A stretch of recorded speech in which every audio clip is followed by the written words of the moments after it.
This home has a very large roof. There's a lot of rainwater that comes off of this roof. Over here in this area,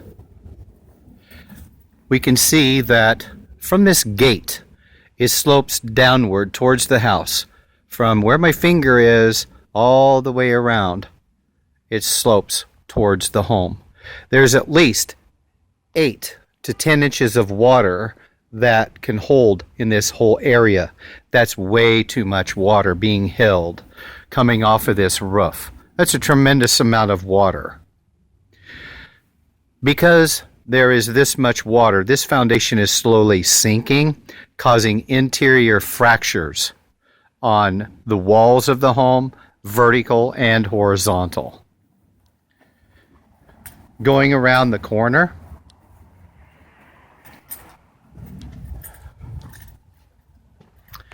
we see that fracture up there on top that's going to coincide with the interior roof structure of the home. And that is because of all of this water coming off of the roof and landing in front. Can't see behind all of this debris, but this area seems to be relatively in good shape.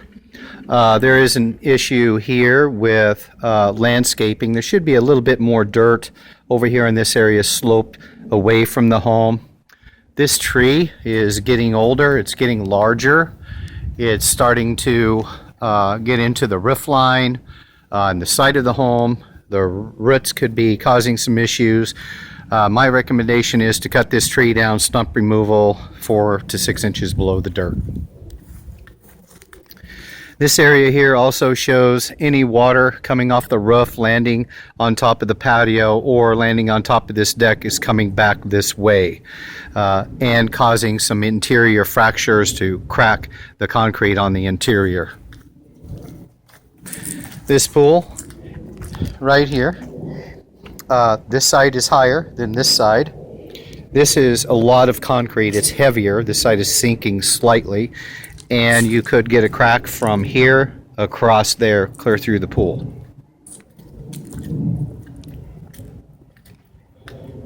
Planters, I don't like planters.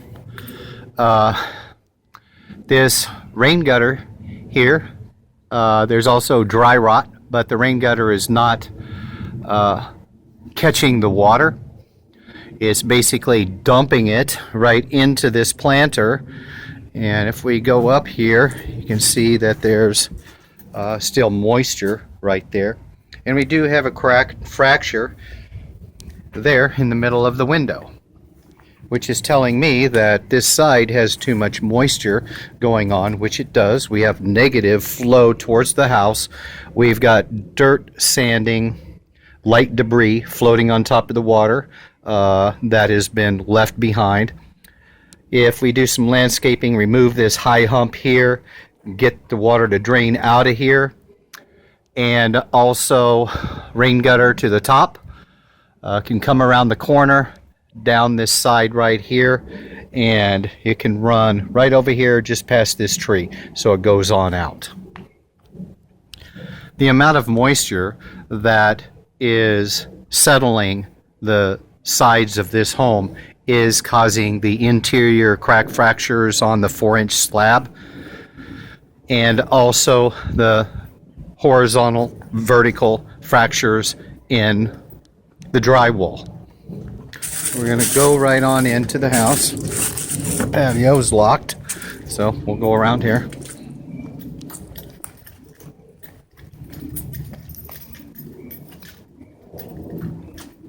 See if this door is unlocked. It is. Okay, we've seen this crack and fracture right here. There's the front yard right in front. So if we step inside, we can see that this crack and fracture continues to run through the house, in through the ceiling. So the amount of water that's in the front is slowly sinking this part of the home, causing this part of the home to be ripped apart, starting up at the ceiling and then coming down. Concrete is going to crack where there's least resistance, so it's going to start cracking in windows, in those areas.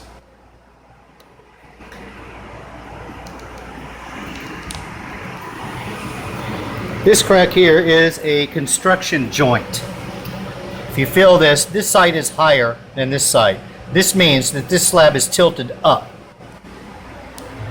So, the amount of water that's going down is tilting the house like this, raising this slab up in that area.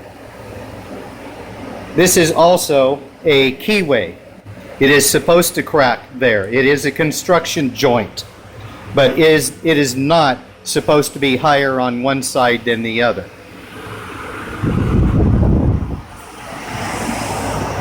This crack and fracture here is also slightly raised and runs all the way through the side of the home. Over here is where that planter was. There's too much water coming down in this area, causing this stem wall to go down, fracturing this portion of the slab.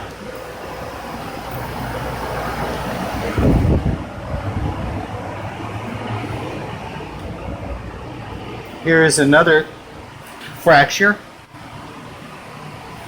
There again, concrete's going to crack where there's least resistance, so there's a transition at least 4 inches down from the garage to the interior portion of the home.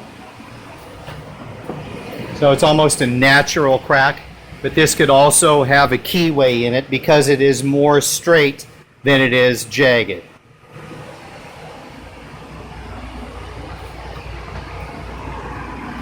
We can grind these cracks down, smooth, patch them, and it should be level enough for wood flooring, but the rest of the home may need to be leveled.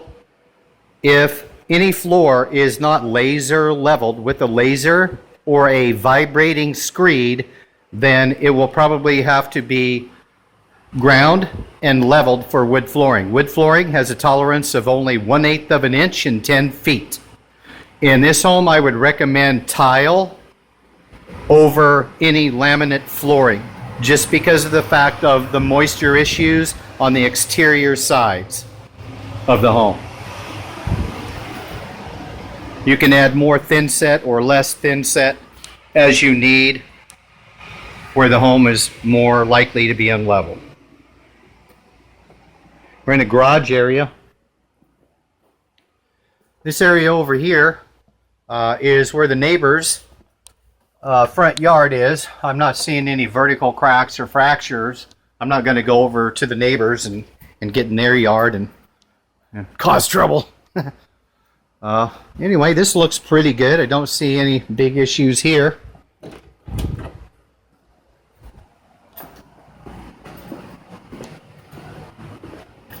This home has some water damage.